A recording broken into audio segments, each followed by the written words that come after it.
Hello and meow to you too. We are diving back in with a taste of history. This is the Roman Colosseum. I'm super excited. I absolutely love this topic. So let's dive on in, and I hope you're having a wonderful day. In ancient Rome, what would your day be like? Where would you get your Hell, tickets? Where would you sit? What would you actually see? I'm so And freaking most excited. importantly, what would you eat? It Fun wouldn't fact, guys, if you guys don't follow me on any of my socials, you should. They're all linked down below. But if you don't, I was actually at the Colosseum 2 months ago and I posted a picture of being there. be hot dogs and nachos, Yippee. but rather something like these honeyed dates stuffed with nuts and pepper. So thank you to HelloFresh for Okay. sponsoring this video as we spend a day at the Colosseum, this time on tasting history. I'm so freaking excited. So we're making honey dates? That's what we're making?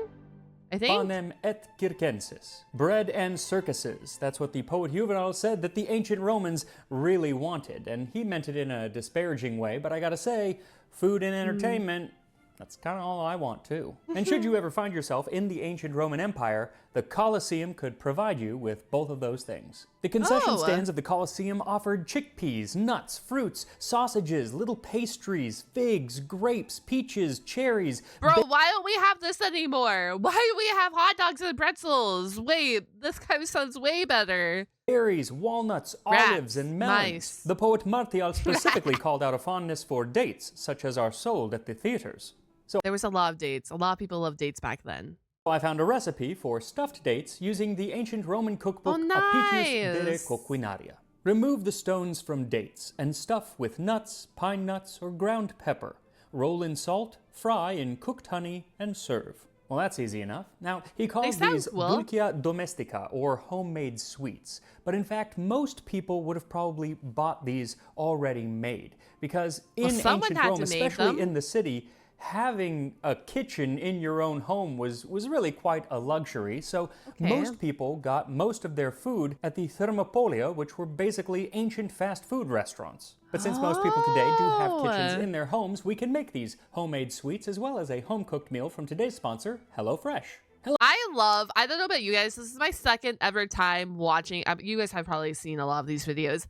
This is my second time ever watching Max, and I just love the delivery, and I love the going back. Like, we are cooking, and then all this history. I think it's such a well-done job, and I like how there's a new Pokemon. HelloFresh is a convenient way to get cooking at home, making more home-cooked meals, partly because they deliver all of the ingredients to your door, so you're not even having to go Hello, to the grocery Fresh. store, and all of the ingredients come pre-portioned, so you're not having to do a lot Bada of prep boom, work, bada bang. the most annoying part about the cooking process. The recipes are well written, and they have step-by-step instructions that anyone can I follow. thought that was so cheese in no for a time, you second. have a Oh my home-cooked meal God. ready to eat. Last night, I made the chicken sausage spaghetti bolognese with zucchini. Wonderfully flavorful Wonderful. and very filling. A perfect meal to eat while sitting on the couch in my sweatpants. And HelloFresh isn't just for dinner because they also have a lineup of breakfasts from I like his egg bites cat. to cinnamon He has a rolls. cute cat. And right now, they Just are saying. offering a free breakfast in every box for life. Just go to Papa. HelloFresh.com and use code TASTINGHISTORYFREE for free breakfast for life. That's one breakfast item per box while the subscription is active. That's code TASTINGHISTORYFREE at HelloFresh.com for Dub free breakfast for sponsor. life. Though if it's ancient Roman snacks that you're looking for, well, I've got you covered there. I don't And for think that, what HelloFresh you'll need does is that. 15 to 20 dates. And you want a big date, like medjool dates, because they need to be big enough to get stuffed. Then 1 cup or 125 grams of walnuts, a third cup or 45 grams of pine nuts, and you can use either or nuts, walnuts or pine nuts, but I'm gonna use both because why not? Why and then not? 1 teaspoon I like of that. black pepper. Why not? And I prefer long pepper because that was one of the popular peppers in ancient Rome, and it is easy to get if you go online or an Indian grocery store. I love how he stays like true or as true as he can to these ancient recipes. Because, you know, sometimes you're not going to have the exact mimic because it is an ancient recipe, right? But I appreciate how much he does to try and stay like ideally to the exact recipe. It's wonderful. It's a little bit different from most of the peppers that you've tried, so try some long pepper. Wow. Then 1 cup or 235 milliliters of honey Honey. and some fine sea salt for rolling the dates. So I start by would try slicing the these. dates lengthwise on one side. Don't cut them all the way in half. You want to just cut them so they can hold Enough? the filling. Then Okay. grind the walnuts and pine nuts in a mortar. Now the recipe doesn't say what the texture is exactly supposed to be. You can make this into a really fine paste, like using a blender or something like that, but with a mortar and pestle, it kind of is not quite as fine, and I like that because it adds to the texture. What you do I want would well assume it's a mortar and pestle all the way back then too, right? Like they're not making a paste all the way back then. crushed is the long Maybe pepper. though. The finer the better, because biting into a big old piece of pepper ain't great. Once the No. pepper is crushed, add in the No. nuts and mix all together until everything is evenly dispersed. And then take a date, open it up, and stuff in as much of that filling as I'm you curious can. how this You kind of want to tastes. pack it in there because otherwise it'll all fall out when it goes into the honey for cooking. Once it's filled, close up the date around it as best you can and continue this until all the dates are filled. Then take the dates one at a time. This is like a savory and sweet dessert, yeah? Wait, I should ask, have you guys, anyone watching this video, have tried something or something similar to this? I'm really curious to know how it tastes. And roll them in the salt. Again, fine salt is going to work best for this because you want it to stick to the Sweet outside. and salty, If you use I guess. like a kosher salt or something, it just doesn't stick. Once they're all coated, heat the honey my in a God. saucepan. And you just want to bring it to a Sweet simmer with the indeed. foam rising in the middle, and you let it cook for about 10 minutes. And keep an eye on it because if it gets too hot, it will foam up and actually out of the pan, and you get a huge sticky mess that's just impossible you're to dealing clean. with I've hot been there, honey. I've done that, and I do not recommend. So you just want a Okay, little bit of foam okay. and let it cook for 10 minutes, and then you can start adding the there we dates go. into the honey. Nice. Now they're going to open up a little bit, so make sure that the filling is on the top, otherwise the filling will all come out. And instead of rolling them around in the honey, kind of spoon the honey or push the honey up on top so it gets into the filling, Oh, but nice. so that the filling doesn't fall out. Leave them to cook in the honey for about 45 seconds to a minute, and Well, then that's not take long them at all out then. and set them on a plate or a piece of foil or parchment. And then let them They cool look completely. It'll good. take about 10 minutes, which is enough time for me to tell you about the rather tedious build that is the Lego Colosseum. The nice thing Oh my gosh, look at that Colosseum. I haven't built this Lego set yet. I don't know if I would. This looks tedious. It looks cool, but I don't is that know. because it's kind of tedious, I had plenty of time to let my imagination run wild and wonder what it was like to actually visit the Colosseum in ancient Rome. Time for the history.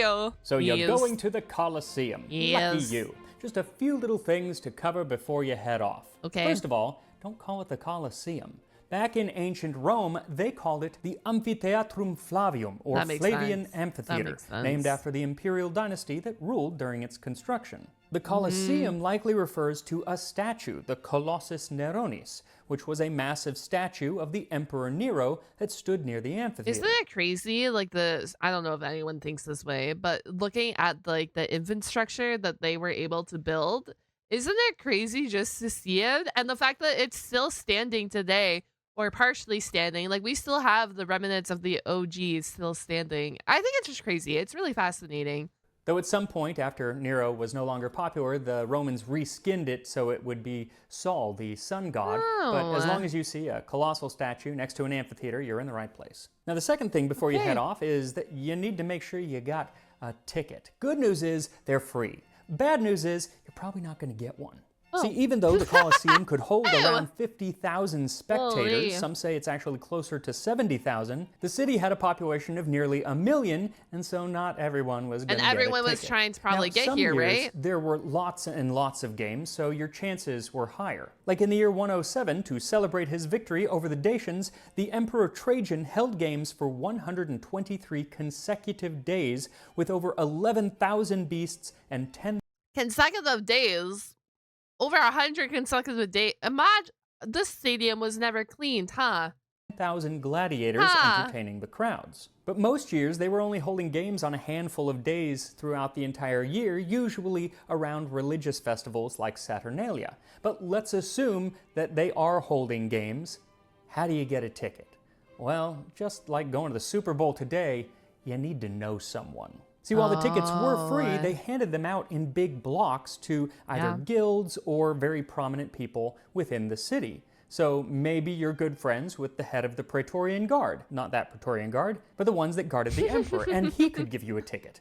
Or, like me, you could be a miller, and one of the members of the Guild of Millers. The Guild of Millers uses only the finest grains, true Roman bread. So you basically you just had to know someone or hang around enough. You had to be popular enough to be like invited, I guess. For true Romans. If neither of those avenues work, then they do have scalpers, so you could buy a ticket. It would just be a lot more expensive than you probably want to pay, seeing as they're free in the first place.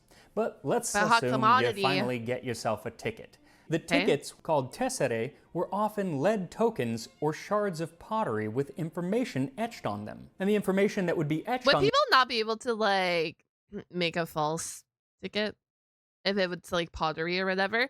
Would they not be able to do that themselves? These little pieces of lead or clay would be similar to what you'd find on a ticket today. You've got the entrance gate number that you go through, your level or section number, and then a row number. And knowing exactly what these are, where you would be, is important to know what you're going to bring with you. Basically, if you're not a senator or the emperor, you're going to want to bring a seat cushion with you because all of the benches are either marble or wood, and that's just not comfortable. Luckily, outside the Colosseum, there are stalls set up with vendors selling cushions called tomentum circense, or circus stuffing. This was basically just chopped up reeds that were stuffed in, so probably not super comfortable. I don't know about you guys. Sounds like the Colosseum had a business model down packed. But more comfortable than marble. Sounds like While you're shopping, you could also pick up some tchotchkes, like statues of gladiators, or if you could afford it, a vial of gladiator blood or sweat, the sweat being a popular addition to cosmetics. And you'd also want to get yourself some snacks. What do you even do with that? Most of the vendors outside... What do you even do with that? What do you even do? What? What are you doing with a vial of sweat? Just showing it off that you have the gladiators? I guess, you know what?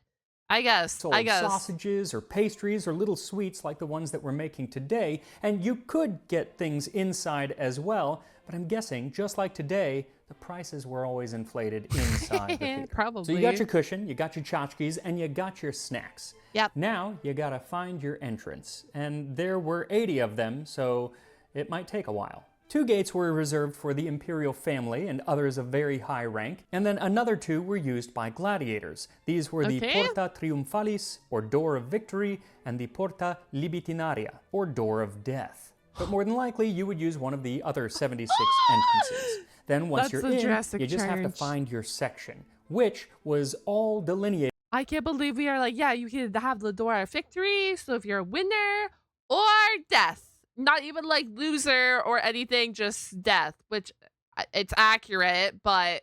by class. The lowest section, closest to the action, was called the podium, and this is where you would sit if you were a senator or a priest or a Vestal Virgin. These were like the private boxes at a football game, and I'm assuming where Taylor Swiftess would sit. Oh my gosh. Then at the center of one of the long sides of the Colosseum, like the 50-yard line, sat the emperor, along with his family and guests. Now the great thing about this section, the podium, is not only were you closer to the action, but also you didn't have to sit on benches. The senatorial class and the imperial family were wealthy enough that they just brought in their own plush cushioned chairs, like carting in a lazy boy to the show. Sadly for us, we're probably not part of the senatorial class, and so all we've got is our little seat cushion stuffed with reeds. Now, if you're not a senator, but you are part of the equestrian class, well, then you would be fortunate enough to sit in the second tier, the Menianum Primum. These seats would have been made of marble, and there would be a big wall behind you separating you from the rabble in the upper levels. Interesting. Let's face it, most of us would be the rabble in the upper levels. There was the Menianum Secundum. Why are you being a little too real with me right now, huh? Why are we having these heart-to-heart? I'm kidding. Imum, and this is where the plebeian males of Rome would sit. Then the Menianum Secundum Summum, which is where non-citizens, the very poor, and the slaves would sit. Both of these sections were probably a lot less roomy than the lower sections, and they would have less vendors going up and down the aisles selling wine and different snacks. Luckily, we brought our own. Now, there is one more section at the very, very top. One more? 15-story hike up to the pinnacle of the Colosseum. This was the Mesianum Summum in Legnis, and this section was reserved for women. Not only did you have to climb 15 stories, Oh. but then they usually Those people. No, I'm kidding. Okay, that makes sense. That makes sense. Okay. Wow. didn't have enough seats, so a lot of the women had to Wow. stand the entire time, Yup. and you couldn't really see or hear what was going on in the arena. I But on mean, at least they were allowed, I guess, in a fucked up way. the plus side, you were the first person to get shade. See, one of the biggest dangers about seeing something Plus at the Colosseum side. was not a rogue wild animal or somebody throwing a javelin into the audience. No, it was sunstroke. That Yeah. is why the velarium was so important. This was a huge canopy or awning that could be stretched out across the top of the Colosseum, giving shade to those below. But as it didn't come all the way to the center, It looks many like, of the people closest to the center didn't get the benefit of the shade during certain parts of the day. So the wealthiest Interesting. people wouldn't actually get the shade. So if you are in the best seats, hopefully you brought your umbraculum. These were parasols used for a little personal shade. Now, while sitting down in those lower sections was great because you could be closer to the emperor, sometimes it was not so great because you could be closer to the emperor. And depending on the emperor, Hello? that might not be a good thing. Did you Best case scenario, wait. You was he just like bad some days? It was like, be gone, everyone.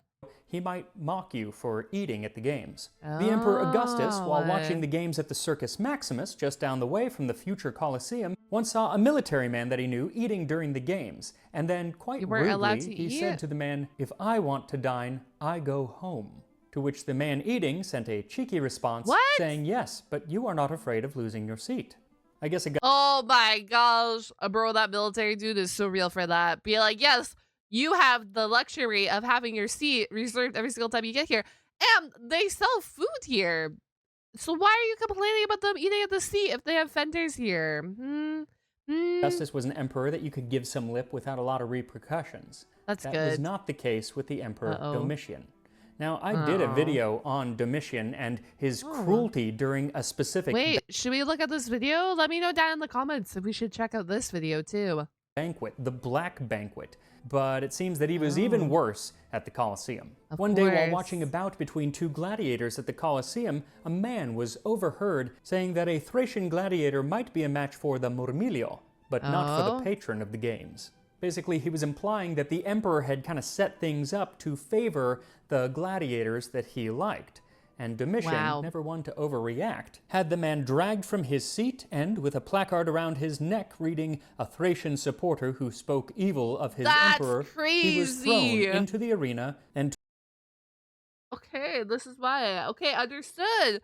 This is why you didn't want to sit next to the emperor torn to pieces by dogs. or near him. So if after a few Wow. glasses of wine you get a little loose in the lips, maybe it's best that you're not sitting down by the emperor.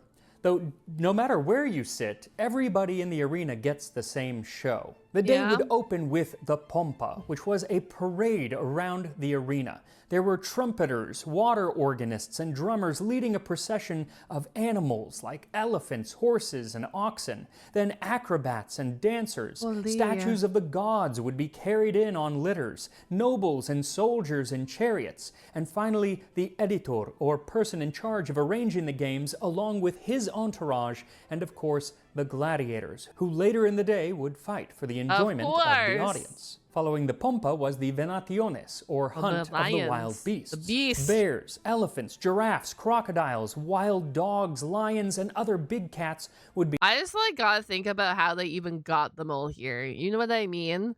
Like they were able to get all these beasts and bring them back here, and like it's just crazy. The whole process of this is crazy. let into the arena. Some would do tricks or were parts of skits that had scenery and costumes, and people would come out and interact with the animals. It was a whole big thing.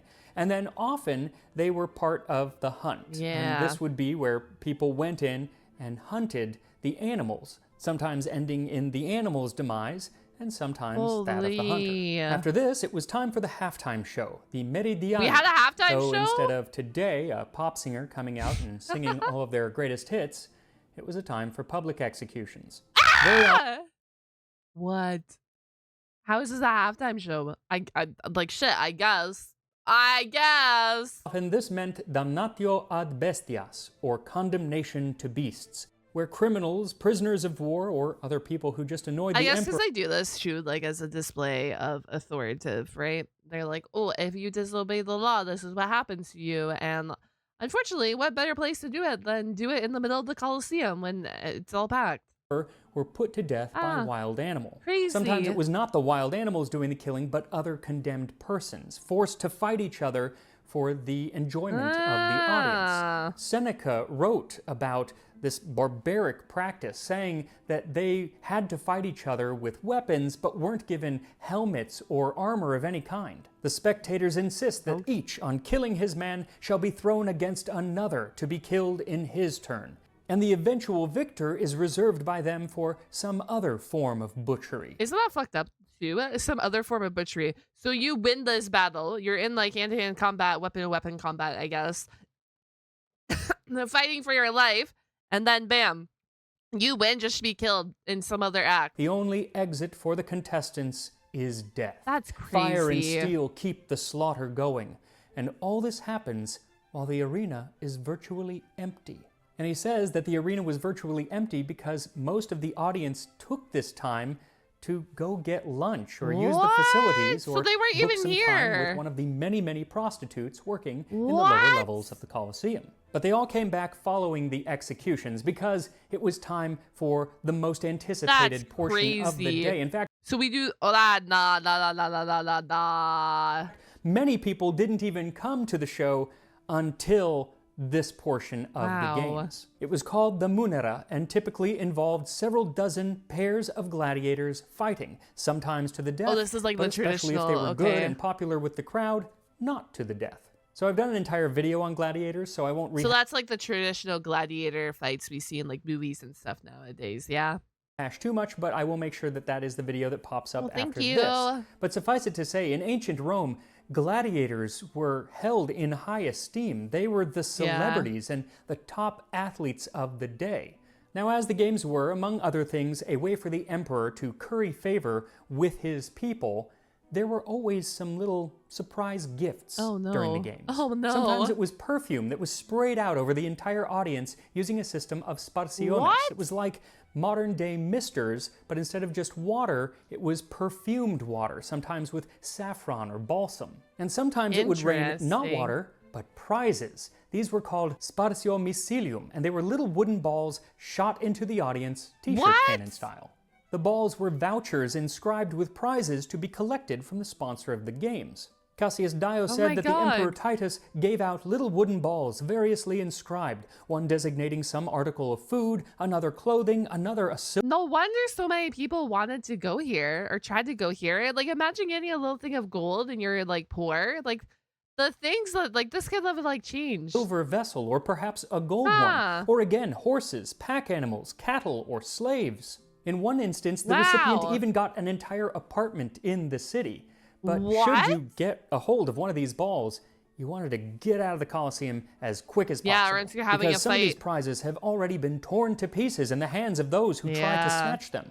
The most sensible man, therefore, runs from the theater as soon as he sees the little gifts being brought in, for he knows that one pays a high price for small favors. Basically, it was safer for you to get out of the Colosseum altogether before the prizes even start getting shot into the audience. Smart. Now, maybe not as flashy as an entire apartment, another thing that might be shot into the audience, raining down, was food. Biscuits and melting pastries, Amerian fruit not overripe, musk cakes and bursting dates from invisible palms were showering down. And now everyone, be he rich or poor, boasts himself the emperor's dinner guest. Bursting dates raining down from the sky. Bursting dates, perhaps, like the ones I'm about to eat right now. And here we are. That's fun. Okay, you know, the history is kind of tragic, of course. We all know that. It's been forever since I've done a deep dive into the Colosseum, and I mean like 10 years plus since I learned about like the history on that level of the Colosseum.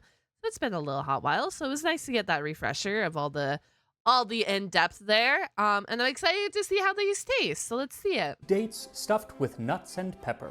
So you've got to let them cool because at first they are just super, super sticky. They're still sticky once they're cooled. Not as sticky. Not as sticky. Like, it's actually not that bad. Especially if they're raining down on you. What a mess.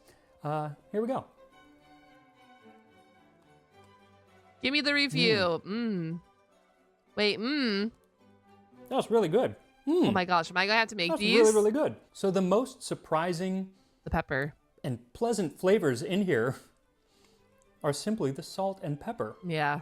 Because it's a lot of sweet. Between the dates and the honey, you get a lot of sweet. Also, you want the texture of those nuts. Don't grind them up into a fine paste. Okay. Have a little texture. But to counteract the sweet, that pepper and salt, I think it's really, really important. They're not over peppery. There's a little heat from it. They're not overly salty. It's a perfect match. I'm gonna be the more we dive down into Max, the more I'm gonna I should say not have to. The more I'm going to want to recreate these recipes so I can taste them for myself. They are really, really good. So these are way, way simple to make. They're easy to find all the ingredients. So guys, easy. give it a shot. It's definitely worth it. And I will see you next time on I Tasting will see History. you whenever I see you again too, Max. Thank you so much for the video. And YouTube. I don't think there's a Colosseum emote, right? I don't know. If there's not a Colosseum emote, I'm not sure. Comment down a sword emoji if you made it all the way to the end of this video. I hope you guys all have a wonderful day. And I do have a Patreon, so if you want extra content from me, if you want to support the channel, is the best way to support the channel. So check it out, it is down below, and let's dive on in. Not dive on in. I'm leaving you guys. See you on the flip side. Sorry. Bye-bye.